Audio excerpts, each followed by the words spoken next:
നല്ല സോഫ്റ്റും സൈഡ്സ് ഒക്കെ നല്ല ക്രിസ്പിയും ടേസ്റ്റിയുമായിട്ടുള്ള നുറുക്ക് ഗോതമ്പ് വെച്ചുള്ള അപ്പവും നല്ലൊരു ഉള്ളി ചട്നിയുമാണ് ഇന്നത്തെ റെസിപ്പീസ്. അപ്പം തയ്യാറാക്കുന്നതിനായിട്ട് 1 കപ്പ് നുറുക്ക് ഗോതമ്പിലേക്ക് ആവശ്യത്തിന് വെള്ളം ഒഴിച്ച് 1 മണിക്കൂർ ഒന്ന് കുതിരാനായിട്ട് വയ്ക്കാം. മറ്റൊരു പാത്രത്തിലേക്ക് 1/2 കപ്പ് റവയും 1/4 കപ്പ് പുളിയില്ലാത്ത തൈരും, പുളിയുള്ള തൈരാണെങ്കിൽ 1/2 കപ്പ് മതി, 1/2 കപ്പ് വെള്ളവും കൂടെ ചേർത്തിട്ട് 10-15 മിനിറ്റ് ഒന്ന് കുതിരാനായിട്ട് വയ്ക്കാം. കുതിർത്ത് വന്ന നുറുക്ക് ഗോതമ്പ് കയ്യിലെടുത്ത് പ്രസ് ചെയ്യുന്ന സമയത്ത് നല്ല സോഫ്റ്റ് ആയിട്ടുണ്ടാവണം, എങ്കിലേ നമ്മുടെ അപ്പവും നല്ല സോഫ്റ്റ് ആയിട്ട് കിട്ടുള്ളൂ. ഇനി ഇത് 3-4 വെള്ളം ജസ്റ്റ് ഒന്ന് കഴുകിയെടുക്കാം. ഒരു മിക്സി ജാറിലേക്ക് 10-12 ചെറിയ ഉള്ളിയും 5-6 അല്ലി വെളുത്തുള്ളിയും ഒന്ന് ക്രഷ് ചെയ്തെടുക്കാം. ഇതിലേക്ക് കുതിർത്ത് വെച്ചിരിക്കുന്ന റവയുടെ മിക്സും നുറുക്ക് ഗോതമ്പും 1/2 കപ്പ് തേങ്ങ ചിരകിയതും 1/2 കപ്പ് വെള്ളവും കൂടെ ചേർത്തിട്ട് നന്നായിട്ടൊന്ന് അരച്ചെടുക്കാം.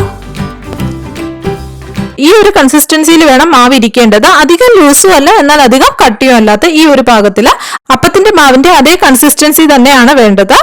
ഇതിന്റെ മറ്റൊരു ബൗളിലേക്ക് മാറ്റി 1 ടീസ്പൂൺ ചില്ലി ഫ്ലേക്സും ആവശ്യത്തിന് ഉപ്പും ചേർത്ത് മിക്സ് ചെയ്ത് 10 മിനിറ്റ് ഒന്ന് മാറ്റി വെക്കാം. ഇനി നമുക്ക് ചട്നി തയ്യാറാക്കാം. അതിനായിട്ട് ഒരു കടായിലേക്ക് വെളിച്ചെണ്ണ ഒഴിച്ച് ചൂടാക്കി 12-15 ചെറിയ ഉള്ളിയും ഒരു ചെറിയ സവാള അരിഞ്ഞതും 4 വറ്റൽമുളകും കൂടെ ചേർത്ത് കൊടുക്കാം.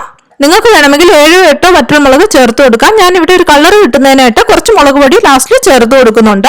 1.5 ടീസ്പൂൺ മല്ലിയും 10-12 അല്ലി വെളുത്തുള്ളിയും കുറച്ച് കറിവേപ്പിലയും കൂടെ ചേർത്തിട്ട് നന്നായിട്ടൊന്ന് വഴറ്റിയെടുക്കാം. ഇതിലേക്ക് 1/4 ടീസ്പൂൺ കായപ്പൊടിയും 1.5 ടീസ്പൂൺ മുളക് പൊടിയും കൂടെ ചേർത്തിട്ട് ഫ്ലെയിം അങ്ങ് ഓഫ് ആക്കി വെക്കുക. ഇനി ഇത് നന്നായിട്ടൊന്ന് ഇളക്കി ആ മുളക് പൊടിയുടെ പച്ചമണമൊക്കെ ഒന്ന് മാറ്റിയ ശേഷം ഒരു പാത്രത്തിലേക്ക് മാറ്റാം. ഇനി ഇതൊരു മിക്സി ജാറിലേക്ക് മാറ്റി ആവശ്യത്തിന് ഉപ്പും ഒരൽപ്പം പുളിവെള്ളവും മധുരത്തിനായിട്ട് ഒരൽപ്പം ശർക്കരയും ഒരു 2 ടീസ്പൂൺ ഒക്കെ മതിയാവും കൂടെ ചേർത്തിട്ട് നന്നായിട്ടൊന്ന് അരച്ചെടുക്കാം. അങ്ങനെ നമ്മുടെ ചട്നി റെഡി ആയിട്ടുണ്ട്. മാറ്റി വെച്ചിരിക്കുന്ന അപ്പത്തിന്റെ മാവിലേക്ക് 1/4 ടീസ്പൂൺ സോഡാപ്പൊടിയും കൂടെ ചേർത്തിട്ട് നന്നായിട്ടൊന്ന് മിക്സ് ചെയ്തെടുക്കാം.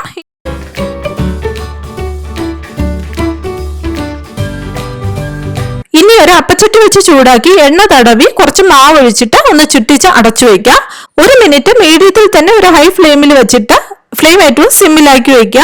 2-3 മിനിറ്റിന് ശേഷം അടപ്പ് തുറന്നെടുത്തു കഴിഞ്ഞാൽ സൂപ്പർ ടേസ്റ്റി ആയിട്ടുള്ള അപ്പം റെഡിയായി. അപ്പൊ തീർച്ചയായിട്ടും എല്ലാവരും തയ്യാറാക്കി നോക്കണം, എല്ലാവർക്കും ഇഷ്ടപ്പെടും. കൂടുതൽ നല്ല നല്ല ഫുഡ് റെസിപ്പീസ് കാണുന്നതിനായിട്ട് ചാനൽ സബ്സ്ക്രൈബും കൂടെ ചെയ്തേക്കണേ.